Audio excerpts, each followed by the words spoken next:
सभी कुंभ राशि के भाई बहनों का हार्दिक अभिनंदन।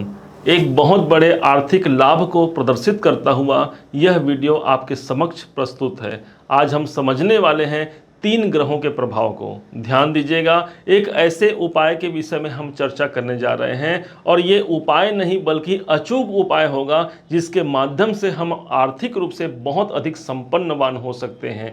चाहे हमारे कर्जे अधिक हों या फिर हमारे कार्य क्षेत्र से हमें धन की प्राप्ति न होती हो, इस स्थिति में भी ये उपाय आपके लिए बेहद कारगर साबित होगा। ध्यान दीजिएगा, ये जो उपाय आपको बताने जा रहे हैं ये पूर्णतः लॉजिकल उपाय होगा जिसका स्वयं आपको लगाना है, इसका अनुमान लगाना है कि वास्तव में ये जो लॉजिकल उपाय है ये काम करेगा और तब इस काम को कीजिएगा। निश्चय मानिए आर्थिक प्रगति के लिए बहुत बड़ा वरदान साबित हो सकता है। एक ऐसा ग्रह संयोग चल रहा है ठीक 19 मई से लेकर के 12 जून तक, जहां पर 3 ग्रहों का संगम देखने को मिलेगा आपके चतुर्थ भाव पर, और शायद इसी कारण से ये स्थान मेरे शांति का होता है। अर्थात यदि धन को लेकर कोई अशांति मेरे जीवन में चल रही है या कैरियर को लेकर के यह शांति मेरे जीवन में चल रही है, वहां पर मुझे यहां पर मुक्ति मिल पाएगी और विशेष संपन्नता की जागृति हो पाएगी।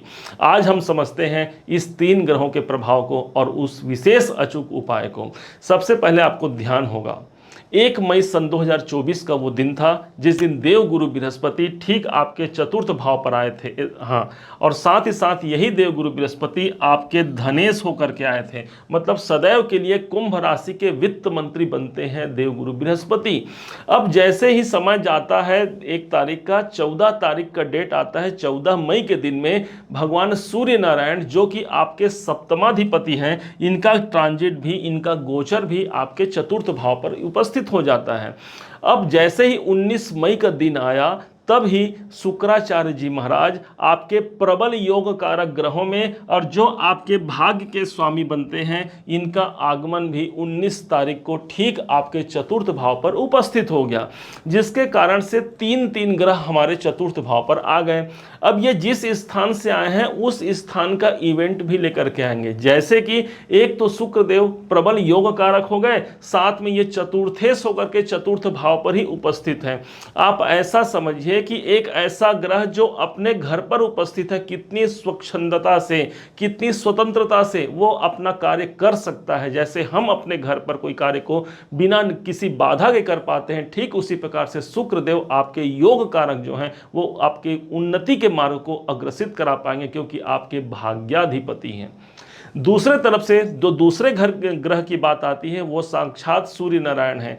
माना जाता है कि सूर्य जिस स्थान पर होते हैं वो स्थान प्रकाशित हो जाता है। अर्थात ये आपके सप्तमेश है, सप्तम भाव वो स्थान हो गया जो मेरे दसम भाव से, मेरे कैरियर भाव से कैरियर भाव होने के कारण सप्तम भाव मेरा कर्म क्षेत्र भी है, और इस कारण से मेरे कार्यों में प्रकाश की जागृति आ गई। और तीसरे जो ग्रह बनते हैं देव गुरु बृहस्पति के संग सूर्य और हाँ शुक्र की बात हमने कर ली। अब इन तीनों ग्रहों का प्रभाव हमको चतुर्थ में मिलेगा, चतुर्थ भाव में मिलेगा। इन तीनों ग्रहों की जो दृष्टि जाएगी वो सीधे जा रही है आपके दसम भाव पर। दसम भाव मेरे कर्म का है, अर्थात वो प्रकाश कहाँ आ गया, वो प्रभाव कहाँ आ गया, मेरे कर्म क्षेत्र में मुझे प्राप्त हो गया। आपको हो या हमको हो या किसी को भी हो, धन की प्राप्ति कहां से होगी? धन की प्राप्ति होती हमें अपने कर्मों से, धन की प्राप्ति होती है। और शायद इसी कारण से इन तीनों ग्रहों की दृष्टि आपके दसम भाव पर बनी हुई है। शायद इसी कारण से भाग्य के स्वामी देवगुरु बृहस्पति, भाग्य के कारक देवगुरु बृहस्पति की दृष्टि बनी हुई है, जिसके माध्यम से एक बहुत बड़े आर्थिक प्रचुरता को हम प्राप्त कर सकते हैं। माना कि धन सब कुछ नहीं होता, लेकिन इस कलयुग में धन बहुत कुछ होता है, और इसी बात की सार्थकता को सिद्ध करते हुए आज त्रिग्रही योग के द्वारा जो उत्पन्न जो योग बन रहे हैं, जो अचूक उपाय हैं, उसको अब आप समझिएगा। जब भी कुंडली में या हमारे जीवन में शुक्र, गुरु और सूर्य का कॉम्बिनेशन बनता है तब इस उपाय को किया जाता है। अब हमारे कुंडली में तो ये योग नहीं है भाई, तो हम क्या इस उपाय को कर सकते हैं? तो ध्यान दीजिए, ये एक ऐसा समय होगा जिस समय पर ब्रह्मांड में, सौर मंडल में 3 ग्रह जो है एक ही राशि पर समाहित होंगे, वो होगा वृषभ राशि, और ये होगा आपके अपने से ठीक चौथे घर पर इनका समायोजन होगा। इस उपाय को लॉजिकल रूप से समझिएगा। गुरु को माना गया है, किसी ब्राह्मण से हम गुरु को जोड़ते हैं, किसी हमारे जो गुरुवर होते हैं उनसे हम देवगुरु बृहस्पति को जोड़ते हैं। और ठीक इसी प्रकार से सूर्य भगवान को माना गया है गवर्नमेंट अर्थात शासन को, भगवान सूर्य नारायण जो है रिप्रेजेंट करते हैं। और ठीक शुक्र को माना गया है, धन माना गया है शुक्र को, अर्थात जो पैसा है वही शुक्र है।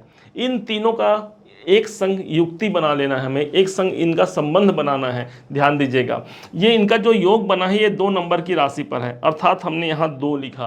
अब इन चारों का योग बनना चाहिए भाई, तभी हम एक विशेष टेक्निकल माध्यम से हम पैसे को आकर्षित करा सकते हैं। कैसे करा सकते हैं?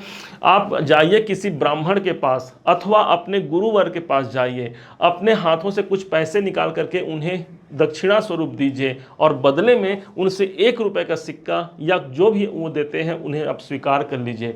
उस पैसे को लेकर के आपने अपने गुरु तत्व को मजबूत किया, अर्थात गुरु को हमने एक्टिवेट कर लिया। ध्यान होगा आपको, उस पैसे में जो भी पैसा हमारे यहाँ है उसमें एक अशोक स्तंभ बना होता है जो कि गवर्नमेंट को रिप्रेजेंट करता है, अर्थात हमने सूर्य को वहाँ पर एक्टिवेट कर लिया। अपने आप में वो पैसा जो हमारे हाथ में है वो स्वयं धन है, अर्थात हमने शुक्र को यहाँ पर एक्टिवेट कर लिया। अब इसे घर ले आइए, घर ले ला करके इसे अपने पूजन कक्ष में अथवा जहाँ माता लक्ष्मी जी का स्थान है वहाँ इस सिक्के को कम से कम घंटे 2 घंटे तक रहने दीजिए, ताकि माता लक्ष्मी जी के पॉजिटिव वाइब्रेशन, उनकी कृपा उस सिक्के पर आ जाए। जो घर के देवी देवता हैं उनका वाइब्रेशन उस सिक्के पर आ जाए और तब ला करके 2 नंबर के स्थान पर इसे रख दीजिए। 2 नंबर का स्थान कौन सा है? तो ध्यान दीजिएगा, काल पुरुष की कुंडली में द्वितीय भाव हमारे संचित जमा धन को प्रदर्शित करता है, अर्थात हमारे घर में जो धन जमा हम जहां करते हैं, जहां पर पैसा रखते हैं, हमारा अलमारी है या फिर कोई तिजोरी है, उस स्थान पर इस पैसे को ले जाकर के आप रख दीजिए। निश्चय मानिए आपने स्थिर लक्ष्मी को वहां पर निवास करा दिया, निश्चय मानिए आपने धन को वहां पर स्थापित कर दिया, वो धन जो माता लक्ष्मी जी के द्वारा प्राप्त हुआ, और इसे ही महालक्ष्मी योग कहा जाएगा। एक ऐसा संयोग होगा जो मुझे आर्थिक परेशानियों से बाहर निकाल जाए, एक ऐसा योग रहेगा जो मेरे काम धंधों में उन्नति करा करके मुझे धन दिला जाए, एक ऐसा योग रहेगा जिसके माध्यम से मैं अपने जीवन को उन्नत बना सकता हूं। एक ऐसे धन की परिकाष्ठा को आप सिद्ध कर सकते हैं इस उपाय को इन समय पर 19 मई से लेकर के 12 जून तक के समय पर। यदि आप इस उपाय को कर लेते हैं तो निश्चय मानिए एक बहुत बड़े आर्थिक प्रबलता को प्राप्त कर सकते हैं, एक बहुत बड़े कार्य की संपन्नता को प्राप्त कर सकते हैं। यह है इसका सबसे बड़ा अचूक उपाय जिसको आपको करना चाहिए। उम्मीद है आप सबने इसे समझा। यदि आपने इसे समझा है, जाना है, मेरे समझाने का प्रयास यदि आपको सार्थक लगा हो, मेरे समझाने का तरीका यदि आपको सार्थक लगा हो, तो हर बार की भांति इस बार भी अपना प्यार भरा लाइक और कमेंट करना कभी मत भूलिएगा।